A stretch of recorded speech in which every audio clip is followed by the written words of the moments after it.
కంట్లో నరసు పంటి కింద రాయి ఇంతింత కాదయా ఇంటి పోయిరు అన్న విధంగా ఏదైతే ఇంటి పోరుతోటి సతమతమవుతున్న బీఆర్ఎస్ పార్టీపై ప్రత్యేక కథనం.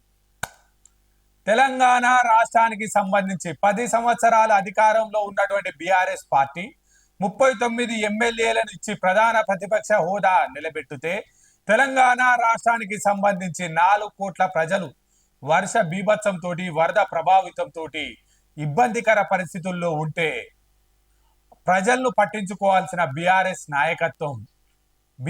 నాయకత్వం ఎటెళ్ళింది, ఏమైపోయిందో మన తాజా విశ్లేషణ. ఊ అంటే ఆ అంటే భారీగా స్పీచ్లు ఇచ్చే కేటీఆర్ అలగి అమెరికాకు వెళ్ళిపోయిండు. కేటీఆర్ అమెరికాకు వెళ్ళిపోవడానికి ప్రధాన కారణం ఏందో మనం వివరించదలుచుకున్నాం. జైలు నుంచి వచ్చిన కవితమ్మ ఇప్పటి వరకు బయటికి రాలేదు. సారథ్య భారత్లో ఏదైతే బీఆర్ఎస్ పార్టీకి సంబంధించిన సారథ్య బాధ్యతలను తనకు అప్పగిస్తేనే బయటికి వస్తానని కేసీఆర్ పై బ్లాక్ మెయిల్ చేస్తున్న కవిత. సూచనాప్రాయంగా తల్లి శోభ కేసీఆర్ ఏదైతే కవితకు మద్దతు పలికినట్టుగా తెలవడంతో అలిగి నేనుండలేను అని అమెరికా వెళ్ళిపోయిన కేటీఆర్ వాస్తవానికి ఏదైతే ప్రభుత్వం రాకపోయినప్పటికీ ప్రతిపక్ష హోదాలో ఉన్నప్పటికీ కూడా హరీష్ రావు కేటీఆర్ ఇద్దరు కొంత మేరకు ప్రజా ప్రభుత్వాన్ని ఇరుకునబెట్టే ప్రయత్నం చేశారు. కానీ కవితను తీసుకురావడానికి ప్రత్యక్షంగా పరోక్షంగా కేటీఆర్ హరీష్లు కవిత జైల్లోనే ఉండాలని ఆశించారు. వారు పూర్తి స్థాయిలో కవిత బెయిల్ కోసం ప్రయత్నం చేయలేదు. కవిత వస్తే మళ్ళా స్ట్రాంగ్ పొలిటీషియన్ అవుతుంది, మాకు ఇబ్బంది అవుతుంది అని చెప్పి బావమర్దులు ఇద్దరు కవిత బెయిల్ కోసం ప్రయత్నం చేయలేదు అనేది కవిత యొక్క మనోగతం. అందుకే 5 నెలల 15 రోజుల తర్వాత ఏదైతే బెయిల్తో బయటికి వచ్చిన కవిత సరాసరి కేసీఆర్ దగ్గరికి వెళ్ళి కేసీఆర్ కాళ్ళు మొక్కి కేసీఆర్ను నాకు టిఆర్ఎస్ పార్టీకి సంబంధించిన సారథ్య బాధ్యతలు అప్పగించండి, మీరు బీజేపీ తోటి విలీన ప్రక్రియ దిశగా చర్చలు జరుగుతున్నాయి అంటున్నారు కదా, నాకు బీఆర్ఎస్ బాధ్యతలు అప్పగించాలి అని చెప్పి కేసీఆర్ను కోరినది. ఆ తర్వాత జరిగిన కార్యక్రమంలో కేసీఆర్ సూచనాప్రాయంగా మద్దతు తెలిపినట్టుగా వాళ్ళ ఇంట్లో జరిగిన గొడవల కారణంగా మనకు అందుతున్న సమాచారం.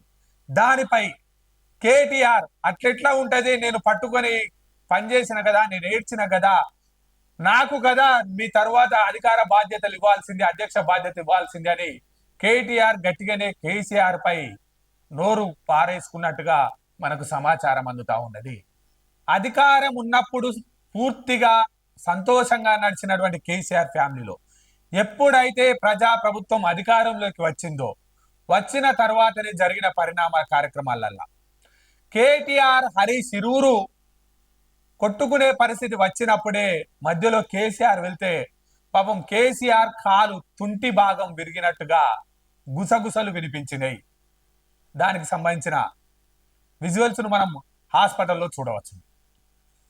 అయితే దానితో పాటుగా ఓవైపు కేటీఆర్ ఓవైపు కవిత ఇద్దరు అధికారం కోసం, ఇద్దరు అధ్యక్ష బాధ్యతల కోసం కొట్లాడుతూ ఉంటే 20 సంవత్సరాలుగా నమ్ముకొని నేను కొట్లాడినా, ఈమె బ్యూటీ పార్లర్ నడిపింది, ఈయన అమెరికాలో పనిచేసుకుంటా ఉన్నాడు, నేను మాత్రమే బీఆర్ఎస్ పార్టీకి టిఆర్ఎస్ పార్టీకి పూర్తి స్థాయిలో పనిచేసిన, నాకు కదా అవకాశం ఇవ్వాలి, నన్నెందుకు మోసం చేస్తారు అని హరీష్ కూడా అలిగి ఇంట్లో నుంచి బయటికి వెళ్ళలేని పరిస్థితి ఏర్పడతా ఉన్నది.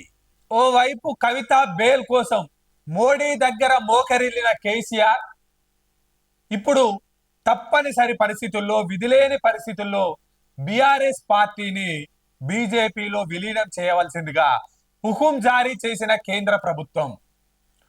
ఓవైపు కేంద్ర ప్రభుత్వానికి సంబంధించిన బీజేపీ పార్టీ హుకుం జారీ చేస్తే బీజేపీ పార్టీకి సంబంధించిన బండి సంజయ్ లాంటి నాయకులు ఇటువంటి చిల్లరగాలను తీసుకోవద్దని బీజేపీ పార్టీకి సూచించడం జరుగుతూ ఉంది.